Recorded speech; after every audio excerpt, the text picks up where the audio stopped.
በ36ኛ ሳምንት የእንግሊዝ ፕሪሚየር ሊግ ጨዋታ ማንቸስተር ዩናይትድ ወደ ስታዲየም ኦፍ ላይት ተጉዞ ከሰንደርላንድ ጋር ጨዋታውን ያደርጋል።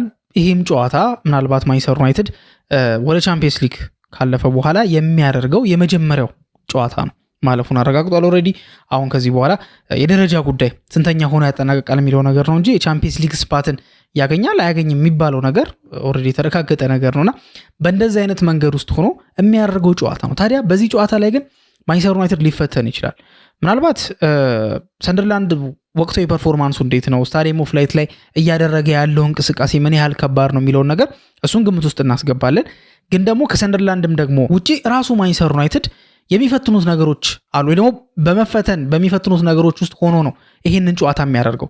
ምንድናቸው እነዛ የሚፈትኑት ነገሮች የሚለውን ነገር ከተመለከትን እንደሚታወቀው ወደ ቻምፒየንስ ሊግ አልፏል አይደል? ስለዚህ ወደ ቻምፒየንስ ሊግ አልፎ የሚያደርገው ከባድ የሚባል ጨዋታ ሊሆንበት ይችላል። ለምን? አሁን ለምሳሌ ወደ ቻምፒየንስ ሊግ ማለፉ ተረጋግጧል። ስለዚህ ወደ ቻምፒየንስ ሊግ አልፎ ግን ይህንን ጨዋታ እንዴት ነው ማኔጅ የሚያደርገው የሚለው ነገር ከባድ ሊያደርግበት ይችላል ተብሎ ይታሰባል። ግን ደግሞ በዚህ ብቻ ግን አይደለም ጨዋታው የምንጠብቀው። ለአማድ ዲያሎ የተለየ ጥቅም ሊሰጠው እንደሚችልም በዚሁ ይገመታል ከተለያዩ ነገሮች አንጻር። ምንድነው የሚሰጠው ጥቅም፣ ለአማድ የሚሰጠው የተለየ ነገር አለ ወይ የሚለውን ነገር እንደዚሁ በዚህ ፕሮግራም ላይ ለማየት እንሞክራለን። በማንቸስተር ዩናይትድ ስብስብ ውስጥ ወይም ደግሞ በዚህ ጨዋታ ላይ ማይክል ካሪክ እንዳለው ከሆነ ሮቴሽኖች ሊኖሩ ይችላሉ። ማለትም ተጫዋቾች ይሄ የመተካካት ነገር አለ አይደል ሊኖር ይችላል ብሎ ተናግሯልና እነ ሼሌሲ አይነት ተጫዋቾች ቻንስ ሊያገኙ ይችላሉ ወይ የሚለውንም ነገር ለማየት እንሞክራለን። ለመጨረሻ ጊዜ ማንቸስተር ዩናይትድ መቼ ነው ወደ ስታዲየም ኦፍ ላይት ሄዶ የተጓዘው? እነማን ነበሩ? በዛ ስብስብ ውስጥ የቀሩ ተጫዋቾች እነማን ናቸው የሚለውንም ነገር ትንሽ ወደ ኋላ መለስ ብለን ለማየት እንሞክራለን። በዚህ ጨዋታ ላይ የተመደበው ዳኛ ደግሞ ከማንቸስተር ዩናይትድ ጋር ጥሩ ታሪክ የለውም። በዚህ ዓመትም ከዚህ በፊት በነበሩትም ዓመታት ላይ ከዳኛው ጋር ማንቸስተር ዩናይትድ ጥሩ ታሪክ የለውም። አጋጣሚም እኮ ሊሆን ይችላል፣ ግን ጥሩ ታሪክ የለውም እና እነዛ ታሪኮች ምንድን ናቸው፣ ማንስ ነው የተመደበው የሚለውን ነገር ጠቅላላ አድርገን ስለ ጨዋታው ምናወራ ይሆናል። ከእናንተ የሚጠበቀው ታዲያ እስከ ፕሮግራሙ መጨረሻ ድረስ አብራችሁ መቆየት ነው። ስትቆዩም ለዚህ ቻናል አዲስ ከሆናችሁ ሰብስክራይብ ማድረግ እንዳይረሳ፣ አዲስ ካልሆናችሁና ሰብስክራይብ ካደረጋችሁ ደግሞ ሼር በማድረግ ብዙ ቦታ እንድንደርስ እንድታደርጉን እንጠይቃችኋለን። መልካም ቆይታን ተመኘው። ማንቸስተር ዩናይትድ በ36ኛ ሳምንት የእንግሊዝ ፕሪሚየር ሊግ ጨዋታ ወደ ስታዲየም ኦፍ ላይት ይጓዛል። ሲጓዝ ታዲያ ቀጣይ ዓመት የቻምፒየንስ ሊግ መዝሙርን እንደሚሰማ እርግጠኛ ሆኖ ነው የሚሄደው። ምናልባት ዓመቱ ሲጀምር እንኳን እንደነ ማቲያስ ኩኒያ፣ እነ ቤንጃሚን ሼሽኮ፣ እነ ብራያን ምቡሞ አይነት ተጫዋቾች ስለነበሩ የተወሰኑ ስፓርኮች ነበሩ። ምናልባት ተስፋ አለው ማንቸስተር ዩናይትድም ሲባል ነበር። በተለይም ደግሞ የመጀመሪያውን ጨዋታ ከአርሰናል ጋር በሜዳው አድርጎ ምንም እንኳን ቢሸነፍም ያሳየው ፐርፎርማንስ ግን ማንቸስተር ዩናይትድ አመቱ ጥሩ ይመስል ነበር። ልክ ከፉላም ጋር እስኪጫወትና ከዛ በኋላ ደግሞ ከግሪምስቢ ጋር ተጫውቶ እንደዚህ አይነት ውጤት እስኪመዘገብ ድረስ ተስፋ ነበር።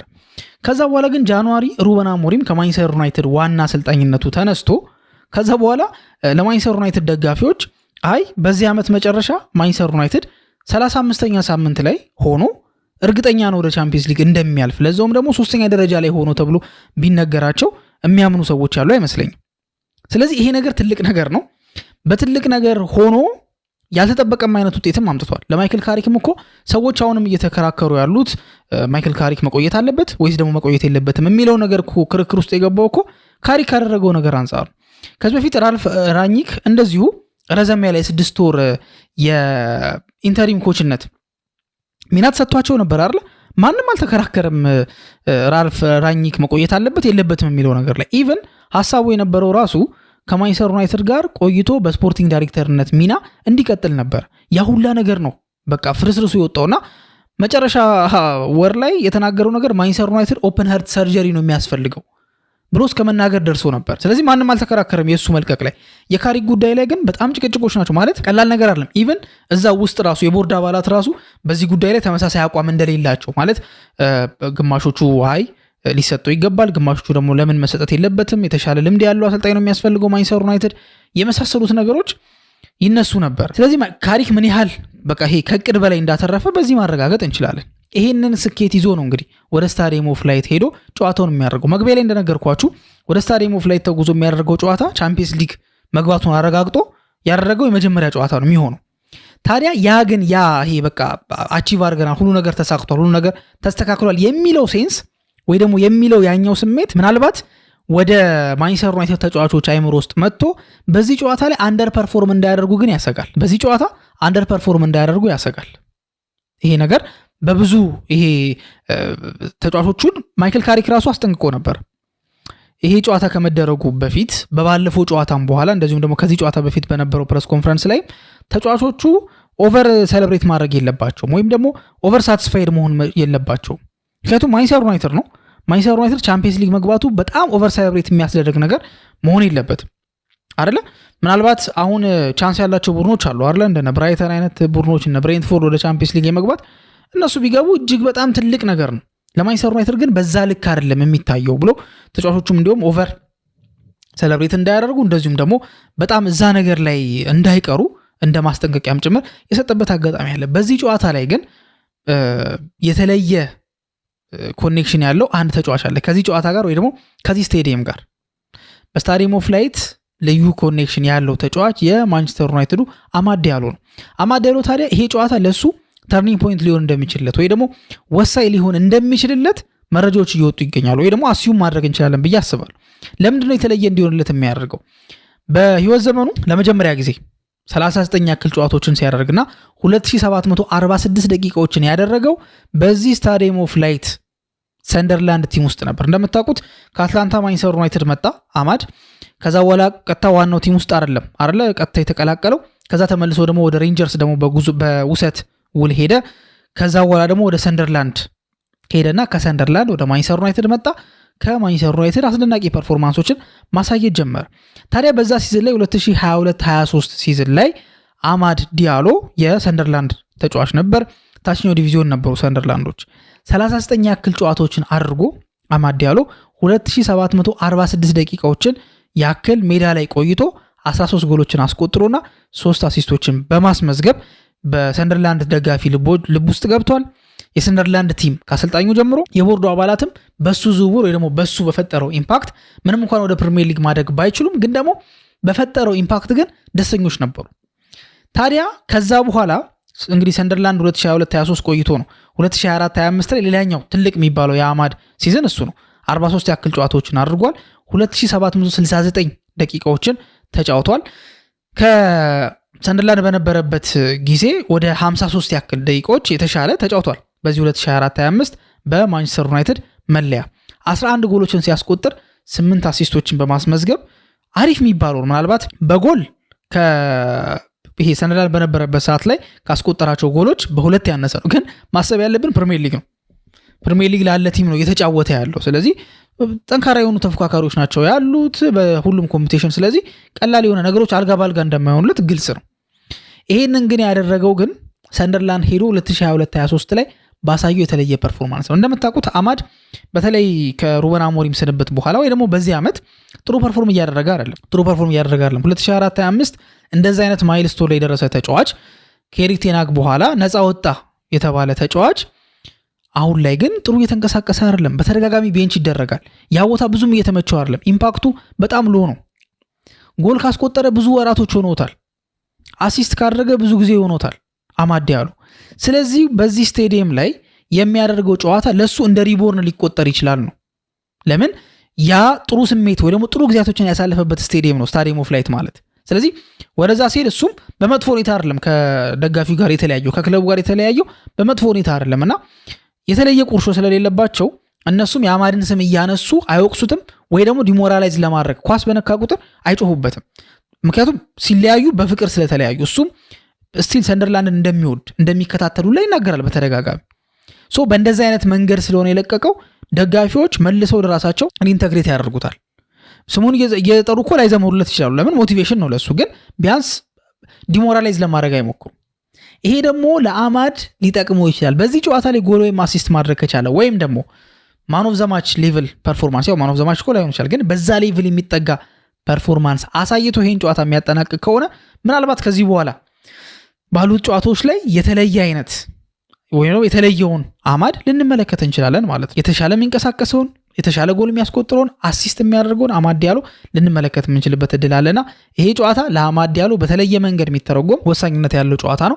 ለቀጣዩም ሙቮቹ በተለየ መንገድ ሊረዱት ይችላሉ ተብሎ ይታሰባል። ሌላኛው በዚህ ጨዋታ ላይ የምናነሳው ነገር ማይክል ካሪክ ከጨዋታ በፊት ፕሪማች ፕሬስ ኮንፈረንስ ላይ እንደተናገረው ከሆነ ብዙ ሮቴሽኖች ሊኖሩ ይችላሉ በዚህ ጨዋታ ላይ።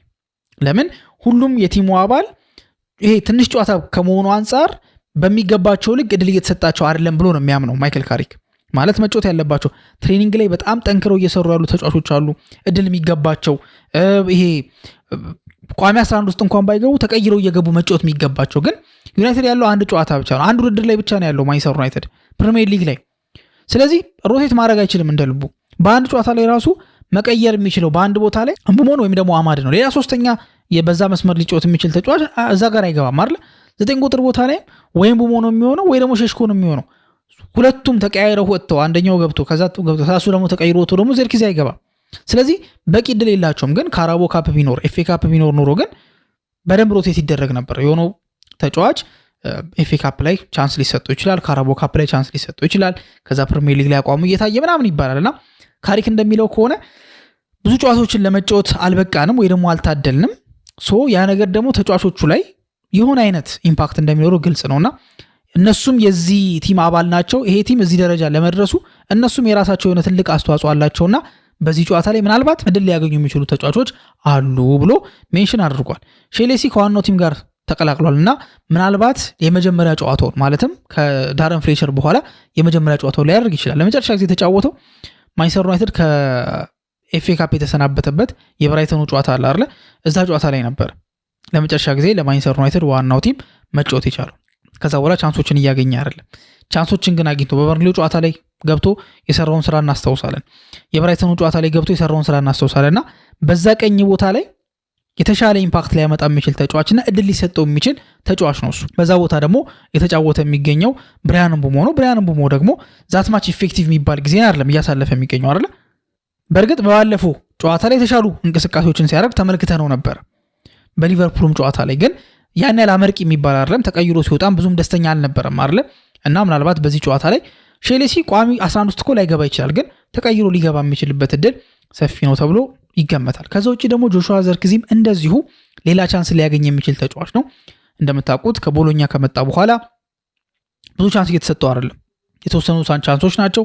በተለይ ደግሞ ካሪክ ከመጣ በኋላ ግን በዚህ የቻምፒየንስ ሊግ ጉዞ ላይ ብዙም ተሳታፊ ሲሆን አትመለከቱትም። አንዳንድ ጨዋታዎች ላይ ተቀይሮ ሲገባ ይታያል፣ ግን ብዙም እድል እየተሰጠው አይደለም። ግን እድል ዲዘርቭ የሚያደርግ ተጫዋች ነው። ጠንክሮ የሚሰራ ተጫዋች ነው። ምንም አይነት ሚዲያ ላይ ወጥቶ ያደረገው ነገር የለም። ላይክ ያደረገው ፖስት የለም። ፖስት ያደረገውን ምንም ነገር የለም እና በቃ የቲሙን ስፕሪት አክብሮ በቃ ይሄ ባላቸው ፍቅር በቃ በመዋደድ አላለ ይሄ ቲምሜት ነን ብለው በማሰባቸው ተጫዋቾቹ ሲጫወቱ እሱ ምንም አይነት የተለየ አክቲቪቲ ሲያደርግ አትመለከቱትም እና ምናልባት ለዛ እንደ ሪዋርድ የሚሆነው ዘንድ በዚህ ጨዋታ ላይ ሊሰለፍ የሚችልበት እድል ሰፊ ነው ተብሎ ይታሰባል።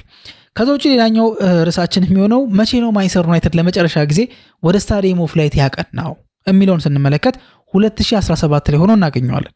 2017 ላይ ብዙ ነገር ተለውጧል። ከ9 ዓመት በፊት እንደማለት ነው። አሰልጣኙ ጆዜ ሞሪኒዮ ነበር። በረኛው ሮሜሮ ነበር። በዛ ስታርቲንግ ኤክሳይ ውስጥ የገቡት ማለት ነው። ሮሆ እና ቤይ አሉ። ሾ ዳርሚያን በፉልባክነት፣ ፖግባ፣ ሄሬራ እና ማሩዋን ፌላይኒ የመሃል ሜዳ ቦታ ላይ ሲጫወቱ፣ ሊንጋርድ፣ ዝላታን ኢብራሂሞቪች እና ሚኪታሪያን ደግሞ የአጥቂ መስመሩን ሲመሩት ነበር። ዝላታን ኢብራሂሞቪች የመክፈቻውን ጎል ማስቆጠሩም የሚታወስ ነውና ማንቸስተር ዩናይትድ ይህን ጨዋታ 3-0 በሆነ ውጤት ነው ማሸነፍ የቻለው። ታዲያ በዚህ ጨዋታ ላይ ሉክ ሾ ብቻ ነው ከባለፈው ቲም ስቲል አሁንም ለማንቸስተር ዩናይትድ እየተጫወተ ያለውና ቋሚ 11 ውስጥ ሊገባ የሚችለው ተጫዋች ሉክ ሾ ብቻ ነው። ሌላ ተጫዋች የለም። አክቹሊ 9 ዓመት በጣም ብዙ ነው። ሳይክልም እኮ ለማለት አንድ ቲም ሳይክሉ ተብሎ የሚታሰበው 3 ዓመት ምናምን ገደማ ነው። ከ3 ዓመት ምናምን በኋላ ሳይክሉን ይጨርሳል ይባላል። አንድ ቲም ማለት አንድ ተጫዋች አይደለም ቲም። ለምን አንጋፋ ተጫዋች ይኖራል፣ ወጣት ተጫዋች ይኖራል፣ ታዳጊ አለ፣ መካከለኛ አለ ምናምንና እንደ ቲም እንዳጠቃላይ በ3 ዓመት ውስጥ ሳይክል ሊቀያየር የሚችልበት እድል አለና የዛን ጊዜ ግን ይሄ አስተላለፍ ነበረ። ከዛ ግን ጊዜ ጀምሮ አሁንም ድረስ ያለው ተጫዋች ግን ሉክ ሾ ብቻ ነውና ሉክ ሾ ምናልባት ጉዳት ባይሆንበት ኖሮ ደግሞ ምን ያህል ለማንቸስተር ዩናይትድ የሚያገለግል ተጫዋች እንደሆነ የሚታወቅ ነገር ነው። ወደ መጨረሻው ርዕሳችን ስንሄድ የተመደበው ዳኛ ማንቸስተር ዩናይትድ ጋር ጥሩ ታሪክ የሌለው ነው። በተለይም ደግሞ ሃሪ ማጓየር በዚህ ዳኛ አይደሰትም። በመጀመሪያ ዳኞቹ እነማን ናቸው የሚለው ነገር እንመልከት። የመሃል ዳኝነቱን ስቱዋርት አትዌል ነው የሚመራው። አሲስታንቶቹ ደግሞ ኮንስታንቲን ሃዚዳኪስ የሚባለው ሰው እንደዚሁ ኒክ እና ሁለቱ ሰዎች አሲስታንት ሆነው ያገለግላሉ ማለት ነው። ፎርዝ ኦፊሻሉ ደግሞ ዲን ዋይትስቶን የተባለው ሰው ነው። ቫሩም ውስጥ ደግሞ ፒተር ባንክስ አለ።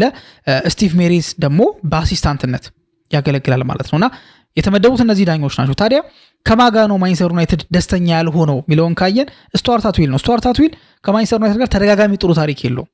ባለፈው ከበርንማውዝ ጋር የነበረው 2-2 ያለቀው ጨዋታ ላይ ሃሪ ማጓየርን በቀይ ካርድ ያስወገደው እሱ ነው። ታቬርኒየር አማድ ላይ የሰራውን ፋውልም ላይክ ፔናልቲ አይደለም ያለውና በአቋሙ የጸናው እሱ ነው። ሲቀጥል ደግሞ በርንሌ ከማንቸስተር ዩናይትድ ጋር በተጫወቱት ጨዋታ ላይ 2-2 በተጠናቀቀው ጨዋታም ይሄ ከሊሳንድሮ ጋር በተያያዘ የሚነሳበት ኢሹ ነበር። በኋላ ፕሪሚየር ሊጉ ራሱ ያመነውም አጋጣሚ አለ። ይሄ በዚህ ዓመት የተደረገው ነው። ከዚህ ዓመት በፊት ደግሞ በጆዜ ሞሪኖ ጊዜ ከደርቢ ጋር ጨዋታ ሲያደርግ ማንቸስተር ዩናይትድ ሰርጂዮ ሮሜሮ በቀይ ካርድ የተወገደበትም አጋጣሚ አለ። ማንቸስተር ዩናይትድ በኤምኬ ዶንስ 4-0 ሲሸነፍም ይሄ ሰው ነበር ዳኝነቱ ላይ ነበረውና መጥፎ አጋጣሚ ሊሆን ይችላል፣ ግን ደግሞ በተለየ መንገድ የሚታወሱ ጨዋታዎች ላይ ናቸው። ማለት በመጥፎ የሚታወሱ አሁን ዩናይትድ የተሸነፈበት ጨዋታ ላይ እነማን እንደሆኑ ዳኞቹ ማንም አያስታውስም፣ ግን በተለየ መንገድ የሚሸነፍ ከሆነ ግን ዳኞቹ ይታወሳሉ። በዛ በተለይ አንዳንድ ዲሲዥኖችን አድርገው ከሆነ ቫሩም ውስጥ ያለው ፒተር ባንክስ ደግሞ ብሩኖ ፈርናንዴዝ ባለፈው ከቶተናም ጋር በነበረው ጨዋታ ማለትም አምና በነበረው ጨዋታ ላይ በቀይ ካርድ ሲወገድ በቫሩም ውስጥ የነበረው ዳኛ ደግሞ ፒተር ባንክስ ነበርና ምናልባት ማንቸስተር ዩናይትድ አሁን የተመደቡት ዳኞች ላይ በተለይ ተጫዋቾቹ እንዳልኳችሁና ሃሪ ማጓየር ሲያዩቸው ደስተኛ አይሆኑም ማለት ነውና ጨዋታው ላይ ደግሞ እስኪ ምን እንደሚፈጠር እንመለከታለን። እናንተ ሐሳብ ግን ምንድነው የሚለውን ነገር ደግሞ በኮሜንት ሴክሽን ላይ ታስቀምጡልን እንጠይቃችኋለን። የውጤት ግምታችሁ ምንድነው? ምን ሊፈጠር ይችላል የሚለውን ነገር ስለ አማድ እንደዚሁ ደግሞ ስለ ሼሌሲ ያላችሁ ሐሳብ ምንድነው የሚለውን ነገር በኮሜንት ሴክሽን ላይ ታስቀምጡልን እንጠይቃችኋለን። እስካሁን ድረስ አብራችሁን ስለቆያችሁ እናመሰግናለን። በቀጣይ ፕሮግራም እስከምንገናኝ ድረስ መልካም ጊዜ ይሁንላችሁ።